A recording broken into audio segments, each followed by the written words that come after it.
This is Valentin. Valentin is a Swiss keeper that showed us around his really nice collection of very rare species.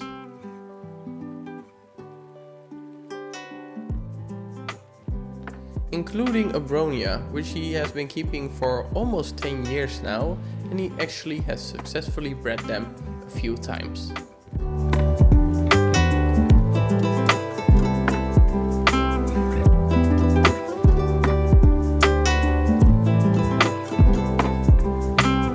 One of the other species he keeps is one you have seen on this channel before, and that is Shinisaurus.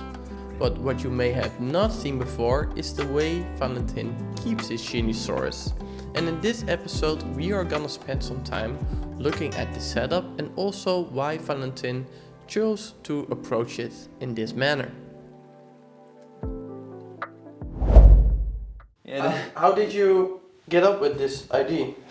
The first plan was to put it outside and to have something light that I can use inside and outside. And then the idea of the tub like that suddenly came from Saint-Rémy in Chardonnay. You'll meet the team anytime soon.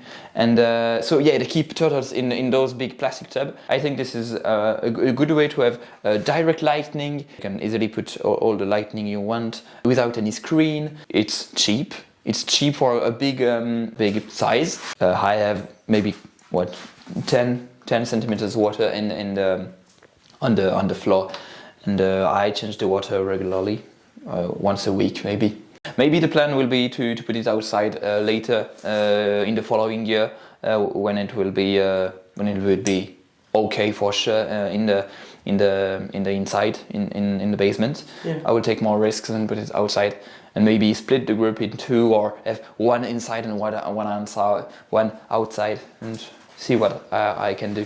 So yeah, for the electricity, you have here some LED, just basic LED you can buy everywhere. Here you have an HED lamp.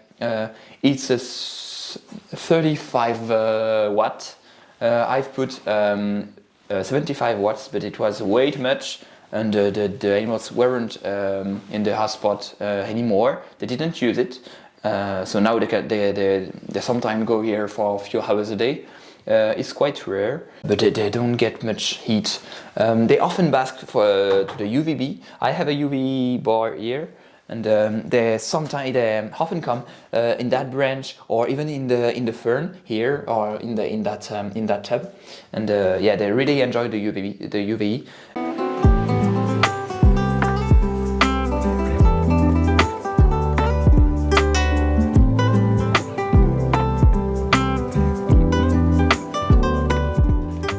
Notice a difference in behavior now you have set them up in this manner compared to of course it's only been a month, so maybe it's been subtle, not really. And the previous tub were also just tubs. I've never kept them in the terrarium.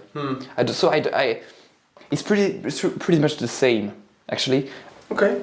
Has always also the same animal been like the one that's most visible in the setup, or has that changed?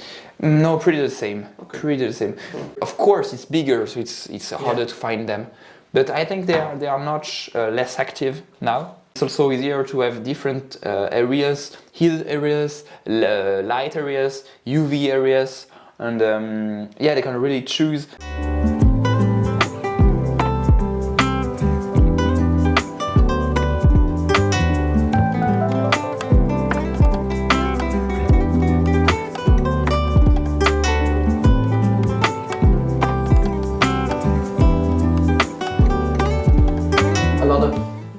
Hobbyists try to be as efficient as possible and try to cram as many species as they can into a room, and this is, I love it, but this is in comparison a bit inefficient when it comes to uses of space. Yeah, it's right. That's a free worm. So what made you go for this? You saw the example and you thought, well, this is just something, or was it initially because it was supposed to be outside?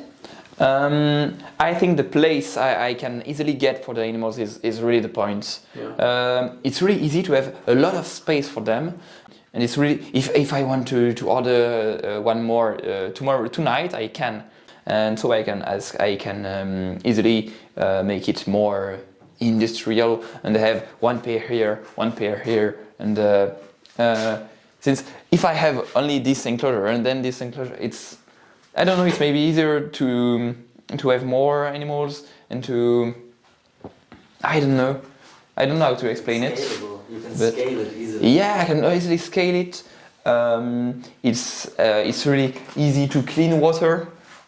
So with a tube, with a long tube, I can easily go there. Yeah. And the plan is to fill it with water from the rain, and to get water from the rain from the outside. I have a direct access to the outside here, and to use the. Yeah, you can even like collect all the rainwater and have an overflow. Yes. So each time it rains, you automatically have a water exchange. It will be perfect.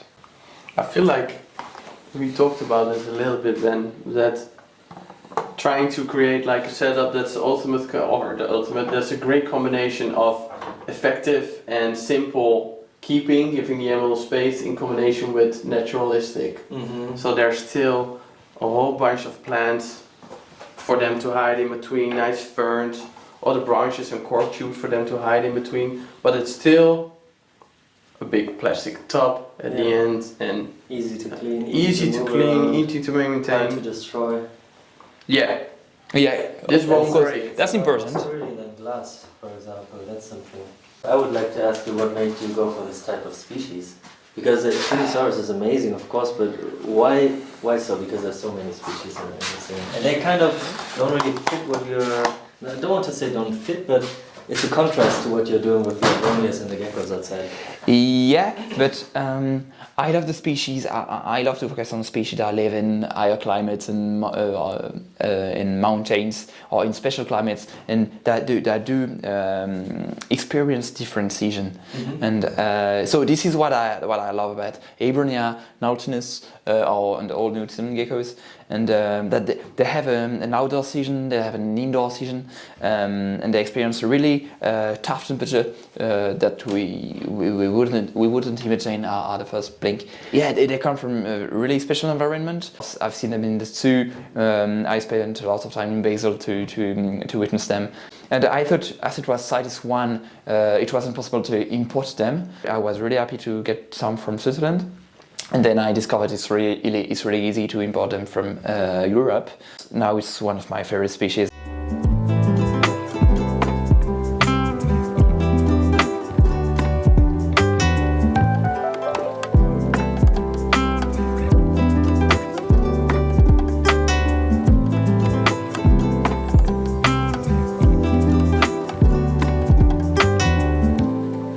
I'm wondering, what's your plan for those? Obviously they are inside now, it's the mid of May.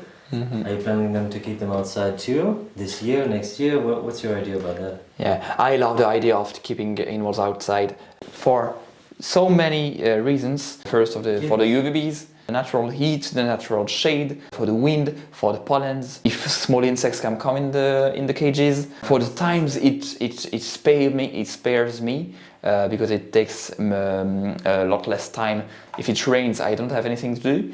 I don't have to spray them. If it doesn't rain, I just take a garden hose and I do like that. So I can have real rain and real dry. And the Shinisaurus are really good animals, I think, to be kept outside. Some people keep them in greenhouse, even in Switzerland.